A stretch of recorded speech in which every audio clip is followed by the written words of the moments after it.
আমি গরিব মানুষ সমস্ত গজব আমার ফার পড়িস এইখানে আসি কইতে চাচা শুকনো ধান উল্টুতে চাও কেন দুই আটি ধান বইয়ে দেখ কিরাম লাগে।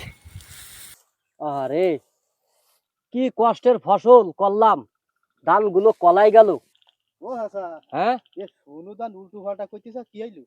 পুঙ্গা ঝালে সে কি? ঝালে করতেছি, পুঙ্গা ঝাল লাগিস তাই করতেছি। এই ধান কাটার পরে আজ তিনটি চারটি দিন বৃষ্টি, দুইবার তিনবার উল্টো হয়েছি। আজকে দেখি এই ধানের ভিতরে কলাই গেছে। বাবা গরিব মানুষ, বড় বছর আয় রুজি আমার ইতি। এখন তুমি এই না আইসি ভাবডি মারা কথা কছ, শুনো ধান কি এত্তিস?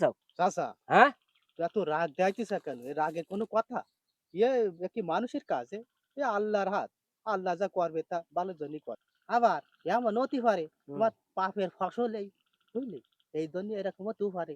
কত রাগ দেখাচ্ছ কেন? শোন, তুই রাগ বলো দেখিস নে বুঝিস, তুই ভাই বেগার মানুষ, বন্ধু মানুষ, এই টানা রদি আমার এই যে খোঁচা মারিয়ে কথা শুনতেছিস বুঝিস। এ বিচুলি দেখিস হে বাড়িতে তোর কাজ করি ফেলবান বলো এই জায়গায়। ওইটি তো ভালো পারো, তাছাড়া কি পারবা না? তুই এ গিলি আমি নি হেনতে, আমি বুঝতে পারিছি আমার কোন মাথা বলো গরম হয়ে যাচ্ছে, তুই এনতে সর। চাচা, অত তেজ দেখাইতিবে না। কি আইসক্রিম না আসবে তোমার জন্য একটা? আইসক্রিম না, আইসক্রিম না, এক গাছ দড়ি নিয়ে আই গে গাছে আমি গলায় দড়ি দেবো।